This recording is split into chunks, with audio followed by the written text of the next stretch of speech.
Okay, this is gonna be the third video in this home defense lifestyle and shit series, but it's the second one I'm filming it, so I'm filming a little out of chronological order. We're gonna talk about shotguns, home defense. And you're like, Vinny, where's a shotgun? Well, that's the thing, I don't have one, but bear with me here. Now, we're not going to talk about the lever action shotgun. Refer to the last video in this series for that one. We're going to talk about the brake shotguns, pumps, and autos. Now, brake shotgun means you hit a lever, the shotgun bends at a hinge, you put shells in, close it, and fire. Single barrel is a single shot, doy. Double barrel is a double shot, doy. Now,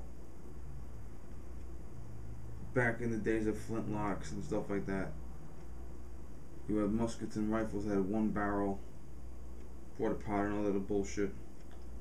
And then you had shotguns that were double barrel, like muzzle loaders and flintlocks and shit like that.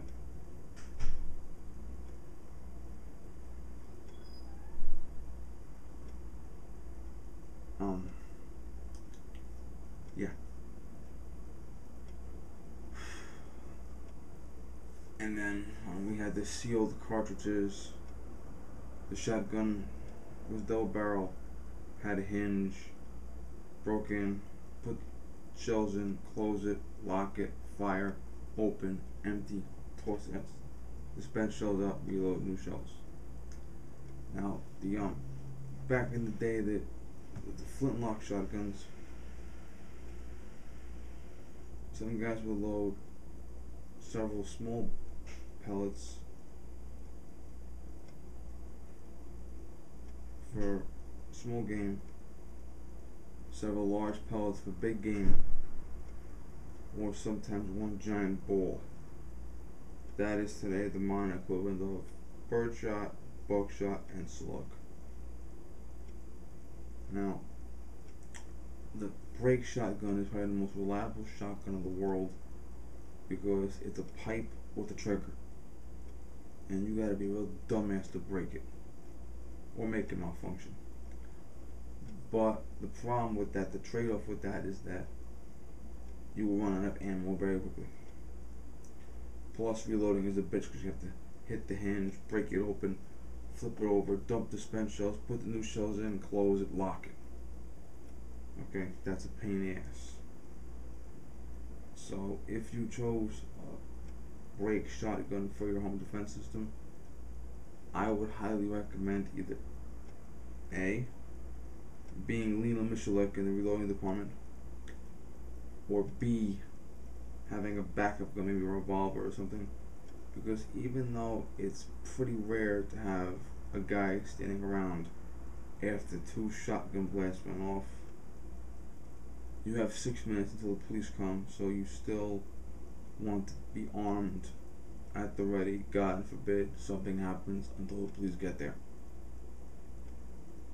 The other shotgun is the pump. Now, the pump is the most reliable if you can pump it. You have to, well, if you leave a round chambered in the pump for very long, the spring will wear out. So you're supposed to put all the rounds in the tube, leave the chamber empty, but when the shit hits the fan, you're supposed to insert a cartridge into the chamber, because once you go into action, you want a full load plus one and everything, and that's how it's supposed to be. You're supposed to fire, rack the pump, fire, rack the pump, fire, rack the pump, etc.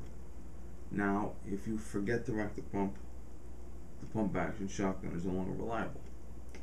If you have arthritis or carpal tunnel or one hand, the pump action shotgun is once again not reliable.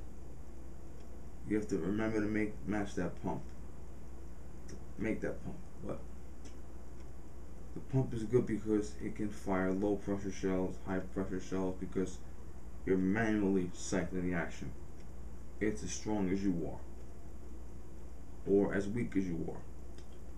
Another advantage of pump action shotguns is they are almost always unaffected by assault weapon bans. You see these crazy assault weapon bans about this or that. Well, those assault weapons bans refer only to auto shotguns. So you have a pump action shotgun, you can put a pistol grip on it, a forward vertical grip on it, okay, a muzzle device on it, okay, whatever you want, and it's legal. Mossberg has the magazine shotguns now. They're pump. An AK-47 style shotgun is illegal in some states because it's a semi-auto with a box. But the Mossberg M series is pump with a box, detachable box. Very quick to load, very quick to reload, just in and out like a standard rifle. They're exempt from bans. Also, Kel-Tec KSG, pistol grip, forward vertical grip, 14 shots. Legal because you have 7 shots per tube, so you fire 7 shots, hit a switch, move the tube, one tube moves out of battery, one tube moves into battery, 7 more shots. Okay? It's legal because technically you only have 7 shots, because once you hit that hinge to move the tube out of battery and the next tube over into battery, that equivalates a magazine change. So it's legal. Now it's extremely heavy because you have 14 loads under the gun, and it's going to be a little on the heavy side. Shotguns by definition are heavy. Now the semi-automatic shotgun, the plus side is the semi-automatic shotgun will cycle faster, just like a rifle would. But the downside is they're a little more expensive. Some of them cannot cycle low pressure ammunition, and I've seen experienced shotgunners, like I think one was Big Daddy Hoffman with the Mossberg 930, unable to cycle it. I don't know why, but he was able to cycle it. And the other bad part is semi-automatic shotguns may be restricted by assault weapon bans. We don't agree with these bans, but they're in effect until the losses pay off, which could be forever. Now, so those are the shotguns you look at: brake, pump, auto. Now, the individual shells of the shotgun. Birdshot is many small pellets. Buckshot is few large pellets, and slug is a giant bullet that is the diameter of the shotgun. Very, very powerful bullet. Which is best for you? Well, there's a million different shotgun loads, okay? And they're these crazy Frankenstein loads that are sort of buck and bird together. I've seen shotgun loads that have sort of like a slug at the top with pellets down below. I've seen some real stupid shotgun loads, you'd be surprised. Well, most guys will tell you not to use a slug in your house, because that slug, that single bullet, is a very powerful bullet. And it's very accurate, but it is very devastating, and it will over-penetrate thin walls. Buck, once again, depending on what your wall situation is going to be, I've seen buck penetrate very fast, very hard. And bird is probably the least likely to penetrate. Now I'm going to put some links down below. One is to Paul Harrell, one is to Barry and Eric, okay, where they take sheetrock walls frames, and they shoot through different loads, different things to test which load will go through, which load will not go through. Now, shotguns are the exact opposite of rifles and pistols. In the shotgun world, the smaller number equals the bigger bullet, and the smaller number equals the bigger caliber. Okay? So, and you know how you say 2005, 05? Well, a century ago they said 1905, they said 05. So 0 means 0. Now, 4 is smaller than 3. 0 is smaller than 1. No, 0 is bigger than 1.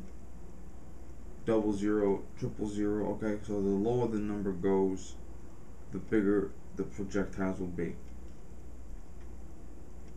And triple odd buck is like fucking monster load. Okay, the gauges themselves. The 3 most popular shotguns today will be 10 gauge, 12 gauge, and 20 gauge. 10 gauge goes out. Talk about that in the last video. You focus on 12 gauge and 20 gauge. Now, a 20 gauge shotgun, not 12, 20, depending on what load you have, is twice as powerful as a 44 Magnum. It will not break the sound barrier, but the physical force of the push is twice as powerful as a 44 Magnum. Also, 20 gauge shotguns are better for women, small people, teenagers. And you might be some big monster guy who wants to shoot double or buck out of your 12 gauge, that's great. But if your fiance just moved in and your fiance is just getting into guns, it's best to have a 20 gauge for her. And you'll see a lot of people, entire families, they will literally select a 20 gauge shotgun as the communal gun for the family. A guy who can shoot a 12 gauge shotgun good can shoot a 20 gauge shotgun better. And that's pretty much it. And I've seen people, they'll say, I'm going to use a 20 gauge shotgun with birdshot. It doesn't look badass, but trust me when I tell you, if a guy breaks into your house and you shoot him in the upper chest, throat, face region with a 20 gauge shotgun with birdshot, he's going to take notice of it. Even if he doesn't die right away, even if he's still standing, he's going to get the message.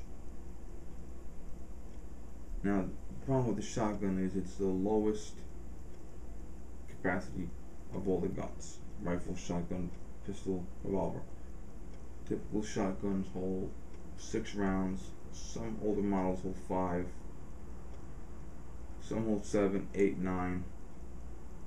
Okay, and if you get the detachable box magazines, like in the Mossberg M, you can get like 10.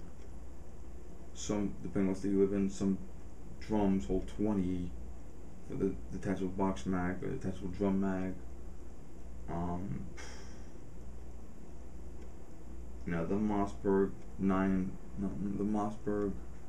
590 A1, which is the military shotgun, the big beefy, you know, with the fucking bayonet lug and the heat shield. Oh yeah, that holds like 9 rounds. Okay. Now that's gonna be really, really heavy. One alternative is to buy, and you may need an adapter depending on what your shotgun is, to buy these mini shells. The mini shell will be less powerful, but you'll have more of them in the gun if that's what you prefer. If you feel that you need to have more projectiles, even if they're less powerful projectiles, that's fine. If you prefer that. I mean, don't forget, it's still gonna be pellets hitting them in the face and chest, okay? Now, typically, you calculate the barrel length, the gauge, bucker, bird, the load number, the distance, and that mathematical formula equates to how the spread is going to be. And I've seen shotgun spreads that are like this freaking big, And then I've seen shotgun spreads that are like that, just straight up hole, one hole. And it all depends. Now in your house, you're probably going to be within 12 feet, if not closer, in your house. That's the truth. Sorry.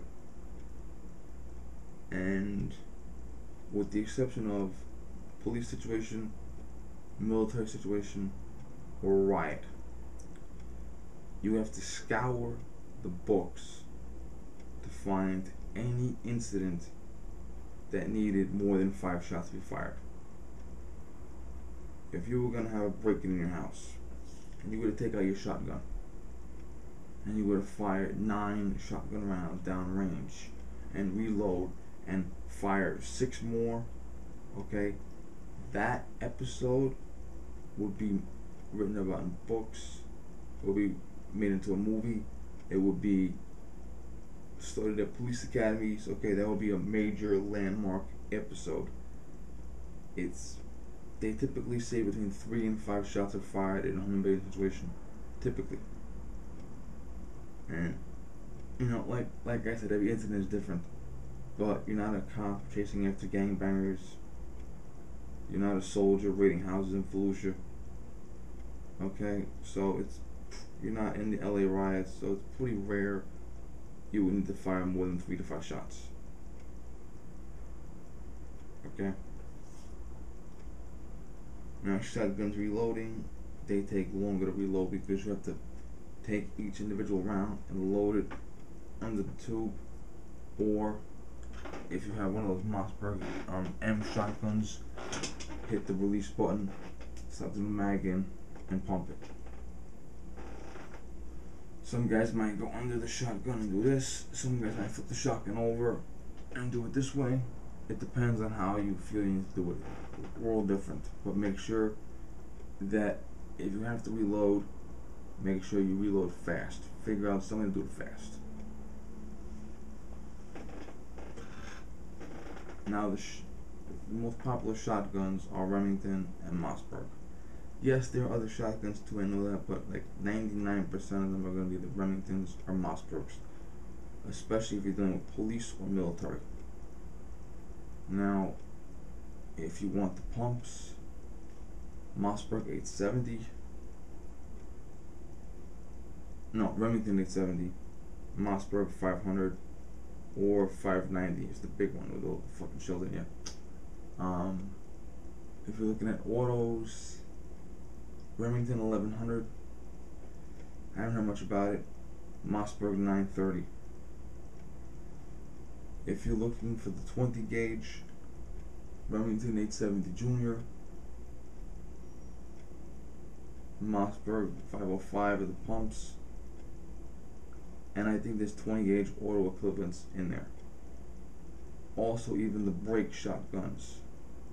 Mossberg has a brake, it's over under. Stoeger has a brake, and newer brake shotguns, even though the style is old, with newer modifications, they put on rails so you can mount a light and shit like that. Yeah. And that's about it. Now, will I ever get a shotgun? I don't think so. Reason being, it doesn't fit me. Now, my revolver fires 410 shot shells, 2.5 inch. I did fire slugs out of it. I'm waiting for the opportunity to fire a shot. It's very hard. Where I live, the range that allows shotgun require you to have slug. You can't have bird or buck in it. You have to have a slug because they're indoors. They don't know, depending on what kind of shells you got in there. You might have, or how far away the target is. You might be spreading shot onto other guys' targets. You might be spreading shot into the ceiling. You might be hitting the rigging. It all depends. So they make you fire slug. And I asked the range over here when I was shooting my Mini 14. I said, is there ever a time when you allow bird and buck, maybe for one guy to rent the range by himself? Maybe they'll tell if like one guy comes early or one guy stays late, and you can walk onto the range, because there was a video of one of the range masters doing an instructional video. It was on display in the waiting room, and he's reloading his shotgun and doing combat shit with the shotgun that required him to actually shut the range down and go physically onto the range itself. They said, no, we only allow you to shoot slugs, so it doesn't make a lot of sense to me. Also, there's a guy there who had a 9mm rifle, and he had a shotgun, and he wanted to buy some slugs. $7 for 5 slugs. Okay? Now, if I'm gonna pay $7 for 5 rounds of anything, after I kill the home intruder, I'm gonna take my money back out of his wallet. Okay? Seriously. Ridiculous. No, you're paying 25-30 cents for bullets, actual ammunition. So to pay what, 71 cents or more for one shell, it's just too crazy for me. But there are guys that have outdoor ranges, there are guys that have better environments where they can shoot slugs, shoot birds, shoot buck and ball. Okay, they can walk onto the range, they can do these crazy kooky experiments, and that's great for them. Another thing to consider, and I actually guessed this when I was at the range, the rifle range. 20 gauge shells are always more expensive than 12 gauge shells. My theory to that is because the 20 gauge shotgun is marketed for home defense more than the 12 gauge shotgun, they want to fucking milk you for it. But those things to keep in mind. I mean, if you want to buy a shotgun, make sure that you have a range that you can shoot it at. Ask that range in advance before you even buy the shotgun what loads they require. See, the range here allows you to shoot shotgun, slug only, but Sunday only. Okay? So they may have a specific day or a specific time. Okay? They may make you do a specific load, or you may have to call in advance and ask permission to do this. Or if you want to do this, you may have to run out the entire range by yourself. But check what range is available and what they allow. Check out how much a case of ammunition, the ammunition averages per shot or per box.